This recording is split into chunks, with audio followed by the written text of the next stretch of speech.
cookie. Doesn't that sound delicious? Makes me want to eat like a yummy, yummy cookie that is in the shape of a tree. But that's not what we're talking about today. This is something totally different. A tree cookie is a cross section of the trunk of a tree. Sometimes you might find it as a stump if you're walking in the forest and you can sit on a stump, but you can also look really carefully at it. Or if you know someone who knows maybe a smaller tree, has a smaller tree around and had to cut it down, maybe they cut it into some little slices. Those are what we call a tree cookie, a slice of the trunk of a tree. Well, I have a fun little book here I wanted to read you. It's a nice rhyming book, and I'm just going to read you this teeny little part right here. That is what some really, really big tree cookies can look like. They can also look like that if you're looking at the stump, right? Let's read this Dr. Seuss Cat in the Hat type book. A neat trick a friend of mine just showed to me is to find out the age of a once living tree. A new ring is added with each living year. Let's count up the rings in this stump over here. Ooh, you start in the middle. Look at all those rings. Yeep. A year that has rain leaves a ring that is thick. This thin ring means drought. Oh, our poor tree was sick. We've counted and we'll share our answer with you. It's 67. Did you find this was true? If you want, you can go back and pause the video. Right here, you can pause it and you can count them on your own. Check out what I found. Now, this isn't a full tree cookie. It's just kind of a slice of a cookie, right? But if you look at it, it basically is like the trunk of a tree was sliced. I had a slice and then it got cut again. But you can still see a lot, even though it's not a full tree cookie. You can see here's the very middle right here. That's that heartwood we're going to learn about in some of these books I'm going to show you in a second. And check this out. There's so much happening here. Not only are there growth rings, but look at all this stuff. Let's look at a couple of my favorite books and learn a little bit more about what's going on here. Here's a little bit from this book, The Magic and Mystery of Trees. You can see all of that amazing bark. Let's look at this page. Trunk and bark. A tree's trunk supports its branches, just like your skeleton holds up your body. The trunk has to be very sturdy to support the huge weight of all the branches. A tree simply wouldn't be a tree without a trunk. What we're focusing on here is inside the trunk. What do we see? Right here we see a cool label that says heartwood, and this label that says sapwood. Let's check this out. Inside the trunk, at the center of the trunk is the heartwood. This grew when the tree was young. It is surrounded by sapwood, which contains tiny tubes that carry water from the roots to the leaves. Between the sapwood and the outer bark is a very thin layer called the phloem. This carries sugar from the leaves to the rest of the tree, right there. Well, here's our labels. Phloem, bark on the very outside, heartwood, and sapwood. Let's read this part real quick too. Tree rings provide clues about the tree's history. Wide rings show years when the tree grew quickly. Narrow rings show when the tree grew only a little because conditions were too cold or dry. I think this is my favorite piece from a book about tree cookies. A Tree is Growing is the book. And look at this gorgeous illustration. I'm going to read you this part right here, and then we're going to go explore some of the features of nonfiction that we can see here. The bark you can touch and see is not growing anymore. Underneath it is a layer of growing bark called cambium. Each year's cambium growth is a ring in the wood of a tree. As trees add new cambium, the trees become bigger around. Next to the cambium are two layers called xylem and phloem. Water from the roots moves through the xylem, and sap from the leaves moves through the phloem. Well, that's awfully helpful, isn't it? Let's check this out. Here it is. Here's a sort of a cross section right? And we can see there's the outer bark. There's a little snail. Hello, snail. There's a label for the snail too. And let's check it out. So we've got this outer bark. Then there's the phloem layer, right? Then there's the cambium, and there's the xylem. And in here is all the sapwood, and way in the middle is that heartwood. There it is.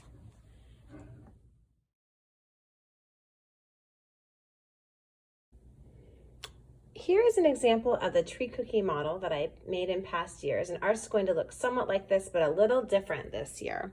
Here are the materials you're going to need. A paper plate, and you're going to need some little pieces of white paper for your labels. You're going to need a Sharpie, and if you have it, also another thin black marker, but you can use a Sharpie for your labels too, and some crayons. You're going to want definitely a dark brown, and if you have a couple other shades of brown, that's great too. Maybe a peach color as well, and perhaps like an orange, or maybe like a deep red that you'll use lightly.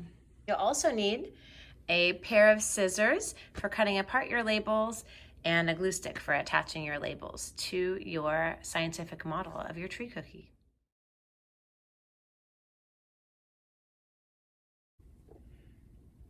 To begin, take your Sharpie and draw a circle in the middle of the top part of your paper plate.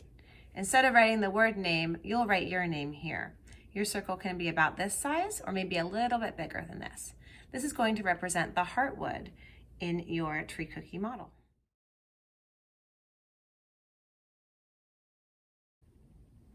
Next, you'll use your Sharpie to draw some growth rings. If you want, you can draw the same number of rings that you are old, or you can just draw a certain number of growth rings. You have at least 5 and up to maybe 10. Don't go past this part where it starts to get sort of bumpy in your paper plate, because we're going to use that for different parts.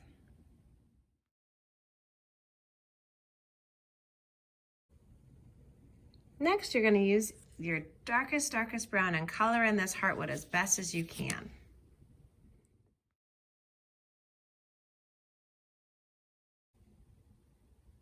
Then you're going to color in the outside part, the outside circle with that same dark brown. This is going to represent the outer bark of your tree.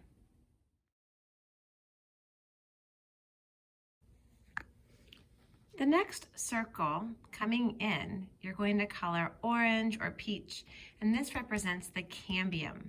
Remember, the outer bark is no longer living. That's why it's so sort of hard, and you can pull it off of the tree. It doesn't hurt it at all.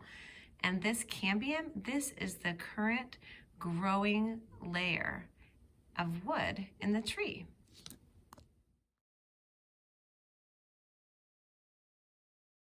I did add a green crayon to my collection because even though this may not actually be green in the tree, I wanted to represent this layer with a little thin bit of green.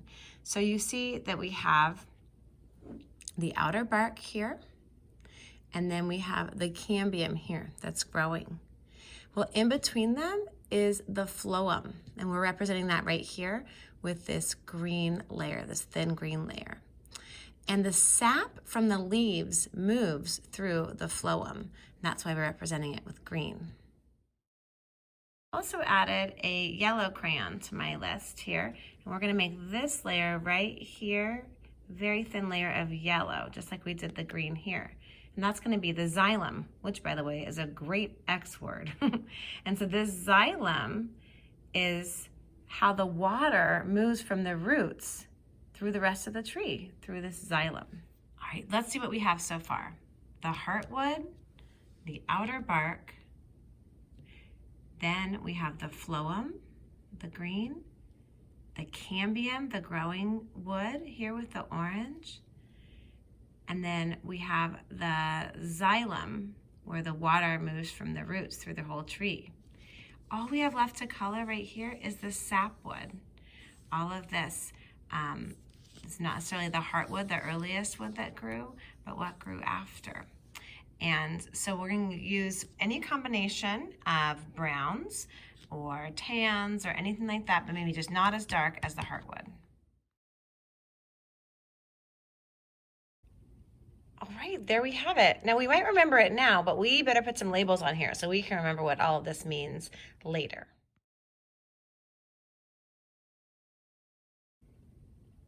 Here are the labels I made, and I wrote them pretty small. So if you need a grown-up's help, go ahead and pause the video and see if someone's available to help you write these labels. So you're gonna do outer bark, cambium, phloem, xylem, heartwood, and sapwood. Take a moment if you need to and pause the video so that you can copy down all of those labels. Notice how I made them pretty small, so when I cut them out, they can also be very small. All right, there is my finished model. I'm going to show you a couple of last things that I added on. I put some glue stick on the back of each of these, and then I glued them on nice and firmly. I labeled outer bark here, cambium here in the orange. I added a couple of little arrows to show that this green is representing the phloem and that the yellow is representing the xylem. We have our heartwood right in the middle and the sapwood, all of these rings here. The other things I added with my Sharpie are to show that sometimes we get some nice clues here about what was happening at those times. So I showed like a big fire occurred here, but you know what? That tree survived and kept on persevering. And even showed that right here, maybe this tree had a little parasite or got sick, had some little critters trying to munch away at its bark. But trees, just like people, are so resilient and they can handle a lot. But we can get some clues into their past as to how thick these growth rings are, or how thin they were, what kind of a year it was too. Remember, this is a scientific model. It's not the actual, of course, tree cookie. But here's one, I found one. Here is a piece of a trunk of a tree that has been sliced. And if you get it wet a little bit, you can see some wonderful clues out here in nature, and then we can make a model to represent those clues ourselves at home.